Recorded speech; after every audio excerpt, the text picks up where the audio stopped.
कार्याध्यक्ष सन्माननीय पुरुषोत्तम कडलक हे त्र्यंबकेश्वर देवस्थान या ठिकाणी ट्रस्टी म्हणून नियुक्त गेल्या काही वर्षांपासून झालेले आहेत। मात्र गेल्या काही दिवसांपूर्वी त्र्यंबक नगर परिषदेची निवडणूक झाली। त्या नगर परिषदेच्या निवडणुकीमध्ये पक्षाची बाजू ठामपणे त्या व्यक्तींनी मांडली।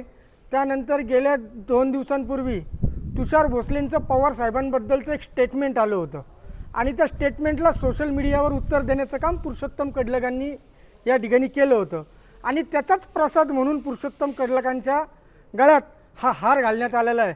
याच्यामध्ये भाविकांना दर्शन देणं किंवा काय हे एक ट्रस्टी करू शकतो, दर्शन दिलं असेल, पण पैसे दुसरं कोणी घेतले असेल हे निष्पन्न न होताच त्यांच्यावर कारवाई केली जाते। त्यांना बोलवलं, कुठलीही नोटीस न पाठवता त्यांच्यावर डायरेक्ट कारवाई।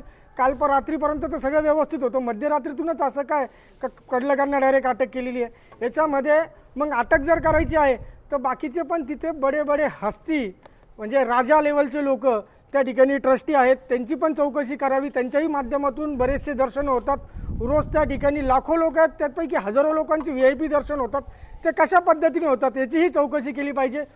उगाचच पक्षाची बाजू सांभाळणाऱ्या कार्यकर्त्याला, विरोधी पक्षाच्या कार्यकर्त्याला अडकवण्याचं काम हे सत्ताधारी पक्षाकडनं होतं आहे। याच्यामध्ये दुसरा काही एक ट्विस्ट नाही।